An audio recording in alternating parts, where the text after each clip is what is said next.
Hey, David Bruce here with an episode of Chordplay. This is the Chords of Joe Walsh, and I'm a massive Joe Walsh fan. I think I admitted that in the 3-for-All last year that I did, surrounding Joe. But there's just something very human and expressive about his playing. It sounds like a human being playing the guitar, which I'm a huge fan of that.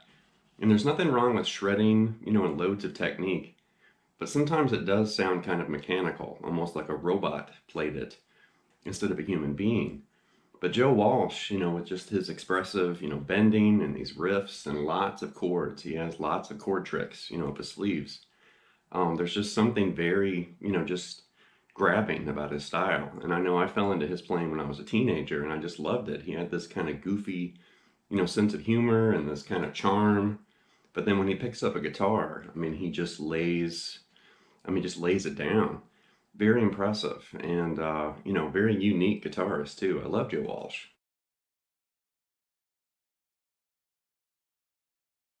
And with Joe Walsh, his career extends back to the late 60s, and he's worked with everybody, and obviously the James Gang, Barnstorm, Eagles, and a whole bunch of other people too. And his slide playing is almost second to none. I do love, Derek Trucks, of course, Dwayne Allman, Ry Cooder, and some people like that. But there's just something really cool about Joe's kind of, mess and finesse slide playing. Once again, it sounds like a human being with a slide, on his finger, playing an electric guitar. And here's an image with some of the people that Joe Walsh has worked with. He's worked with literally everybody.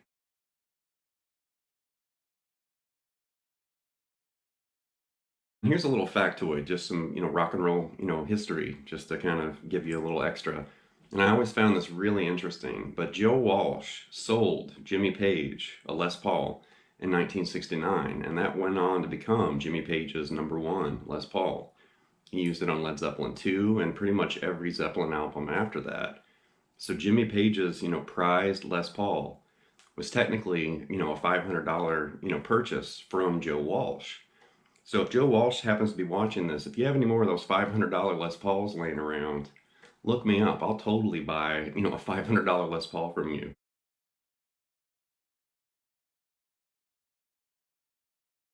The opening that was Life's Been Good, from But Seriously Folks, a very famous, Joe Walsh song. And I've had a lot of students over the years ask about that song. So I thought that'd be a great one to kick off here. And, it's just loosely based around a couple chords. And then the single notes and the bending and sliding is where all the action really is. But I've always liked the way he kind of fleshed this out with this kind of single note, melodic, bluesy, slurry, kind of sound. And then he mixed it with chords, like this.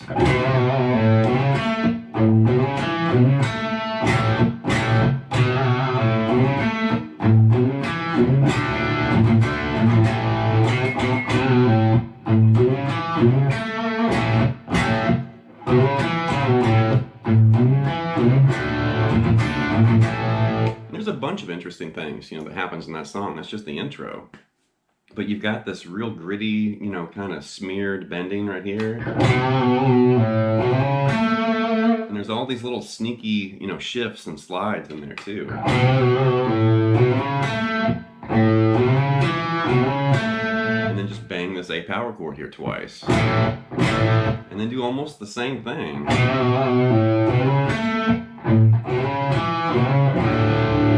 Over to that D power chord right there, and then D to A. Then you're going to start kind of getting a little funky with that bend. Back to that A. Then you're doing the slip and slide.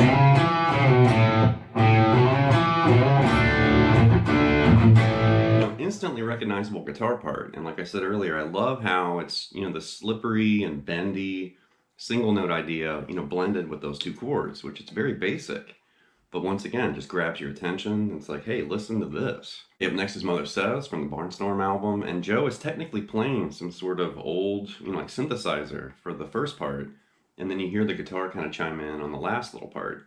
But I, of course, fleshed out a way of playing it all on guitar in case you don't have that funky old, keyboard. But Mother Says would be something like this.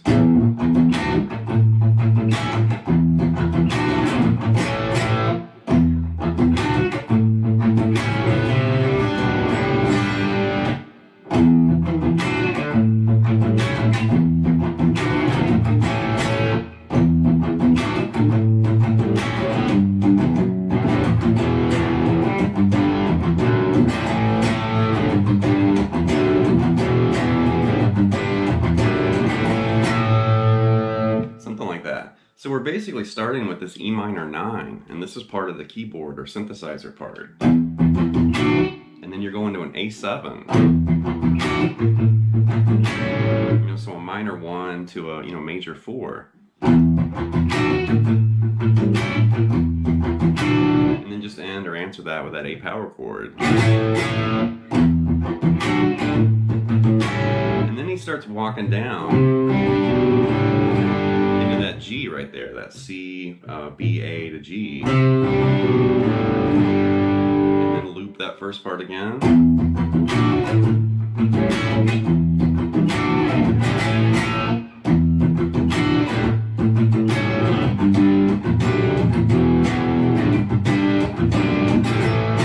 So it's like a G walking down to F sharp to an E, and then G down to that F sharp to A.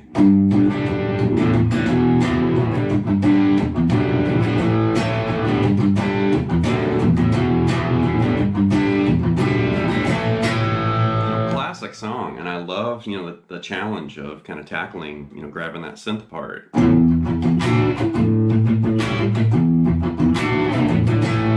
Just to flesh that out all on guitar. Okay, up next is All Night Long, which is technically from the Urban Cowboy soundtrack, and the second half actually has 2 guitar parts, kind of working together. But I fleshed out a way of doing it, with one guitar, something like this.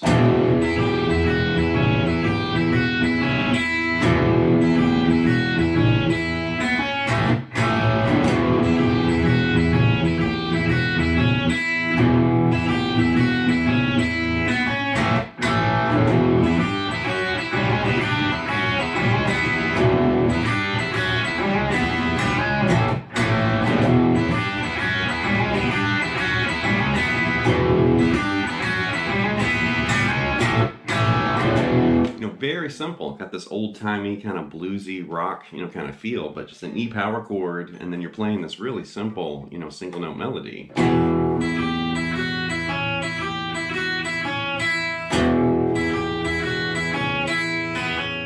And right there, just basically hammer onto that C sharp, the open E, and then an A power chord. And then back to the E.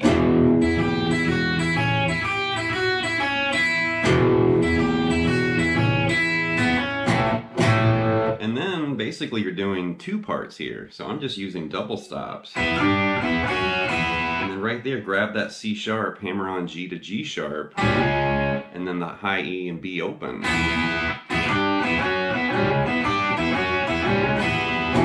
Like that. That's tricky. And I like, kind of challenging my hand like that with 2 guitar parts at the same time.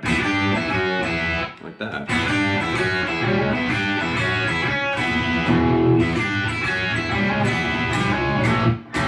So you're kind of mimicking what you did with the single notes, but as double stops, and that makes it much trickier.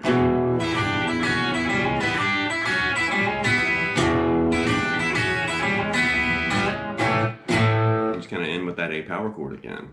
Classic song, and a cool guitar part when you start sneaking, those parts together.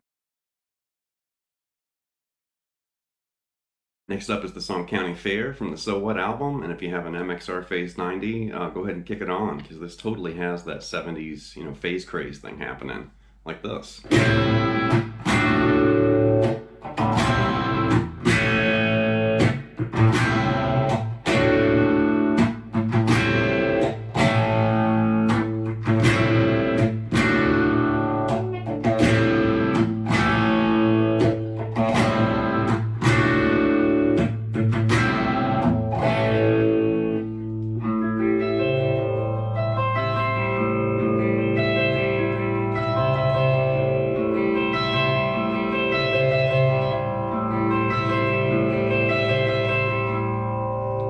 first part, basically we're just playing slash chords right there, and that's a C over A to D over A, and then that C over A down to an A.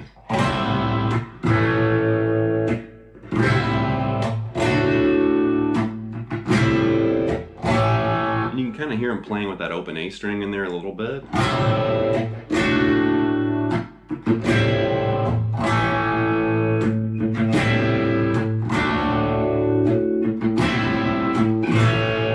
Eventually, after that runs its course, we're going to be way up here. And that's basically an A minor 7, but played, and arranged in a very unusual way, where we've got the open A string and open G, and then we're fretting that E, C, and E right there on the D, B, and high E string. So that's A minor 7, and you can hear him kind of picking through it kind of quietly.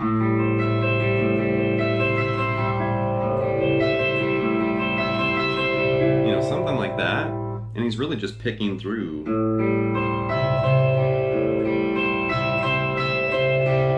Just kind of creating this little counter melody, I guess, with the notes of that chord.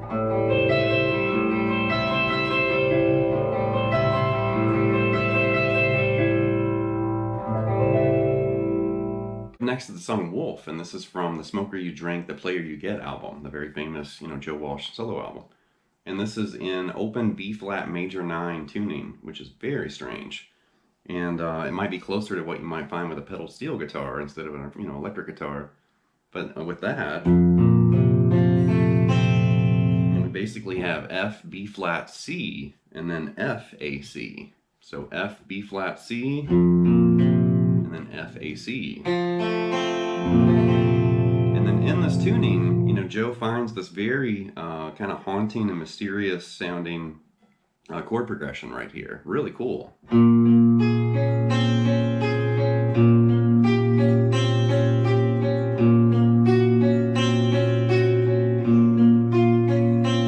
I love chords and progressions like that. Really cool.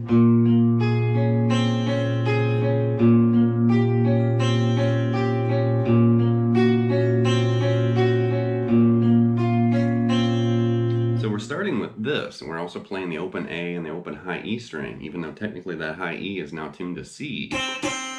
But we've got this, and that's going to basically be a B-flat minor 9 right there. And you're going to basically relocate your pinky, to the 10th fret, and then that's going to become a B-flat minor 6/9. Relocate that 10th fret on the B to the 9th fret on the B, and then that's going to become a B flat minor 9 flat 13. And then you're going to scoot that 9th fret on the B down to the 8th fret, and then that converts it to a B flat minor add 9. So a really, spooky series of chords. It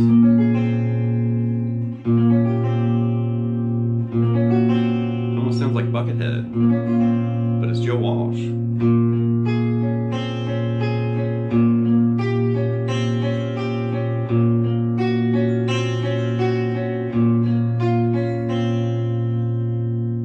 Last examples from the song The Confessor, which is from the Confessor album, and this is an open D tuning, and I love the chords in the song. It has this dreamlike, atmospheric kind of sound. Really cool. Something like this.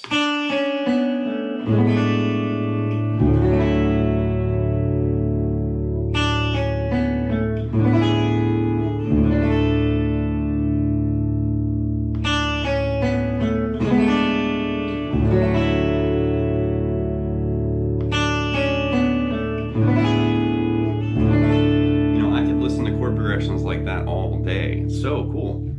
So it starts here, and we're in open D tuning, by the way. So we've got D, A, D, F sharp, A, D. Pretty common, for slide guitar. But we've got this, which is so cool.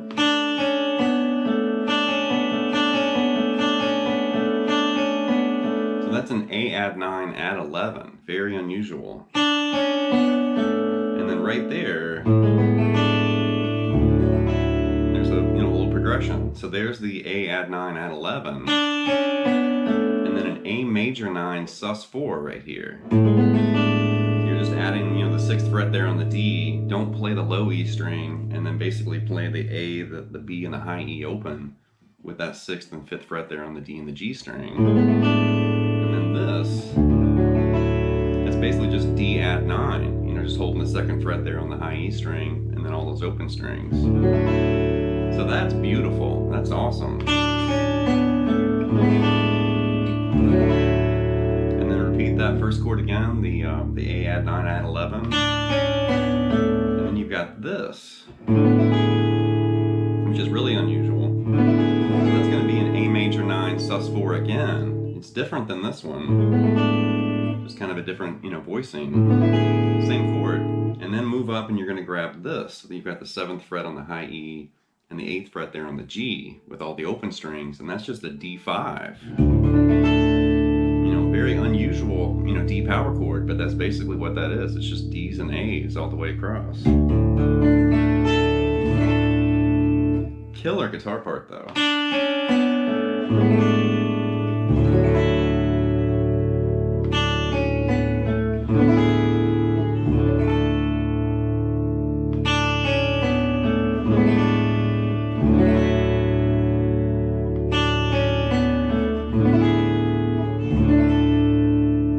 Seem like a lot of work, you know, to get to that tuning, but I think that guitar part is so cool. It's worth the effort just to, you know, just to try it. It's gonna wrap this episode of Chordplay with the Chords of Joe Walsh. I'm a big fan, definitely, you know, been following him for a long time. And once again, there's just something really cool and interesting about the way he puts his guitar parts and his ideas together, whether it's riffs and fills or guitar solos, tunings, you know, slide, whatever. I mean, Joe's a master, a legend of guitar. And really cool, massively influential too. I've read, you know, Betancourt, there's a whole bunch of people that love Joe Walsh. And I fit in that camp too, where it's like, yeah, I'd rather hear him do some, you know, gritty and interesting things than just hear another person just shredding, you know, endlessly. Which shredding, you know, is impressive, but it's not very expressive, you know, like I was mentioning earlier. And Joe is just a master of these expressive, attention-getting, you know, guitar parts and ideas. So anyway, leave some feedback and some comments. Please subscribe to Late Night Lessons, and I'll be back before you know it with more content and material. Thank you.